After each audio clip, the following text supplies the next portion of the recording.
নমস্কার। আমরা আজকে আমি টপিকটা যেটা বলবো সেটা হচ্ছে হৃদরোগ। অর্থাৎ হৃদরোগে আমরা কি নিয়ম মেনটেন করতে পারি। প্রথমত হচ্ছে হৃদরোগ যদি আমরা যদি এড়াতে চাই, তাহলে আমাদের কিছু জিনিস অবশ্যই মনে রাখতে হবে, যেগুলো হচ্ছে আমরা এক হচ্ছে ধূমপান করব না, ধূমপান থেকে বিরত থাকব। তারপর হচ্ছে রক্তচাপ নিয়ন্ত্রিত করার জন্য আমরা মাঝে মাঝে কী করে প্রেশারটা মেপে দেখব, বা প্রেশারটা ডাক্তারবাবুকে কাছে আমরা প্রেশারটা মাপবো, যাতে আমরা দেখতে পারি, বা আমরা যদি রক্তচাপ যাতে নিয়ন্ত্রণ করা যায়।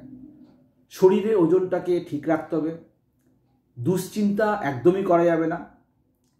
তৈলাক্ত খাবারকে অ্যাভয়েড করতে হবে এবং পরিমিত হাঁটা, অর্থাৎ সারা দিনে আপনাকে আধ ঘন্টা থেকে 1 ঘন্টা আপনাকে নিজেকে ভাবতে হবে যে আমি ফিট কী করে রাখবো, অর্থাৎ জগিং, হাঁটা, এগুলোকে আপনাকে খেয়াল রাখতে হবে। এবং অবশ্যই নিয়মিত শরীরচর্চা করবেন এবং ডাক্তারের পরামর্শ নেবেন। অযথা ওষুধ দোকানে গিয়ে আপনারা ওষুধ খাবেন না। নিজের স্বাস্থ্যের প্রতি যত্ন নিন। নমস্কার।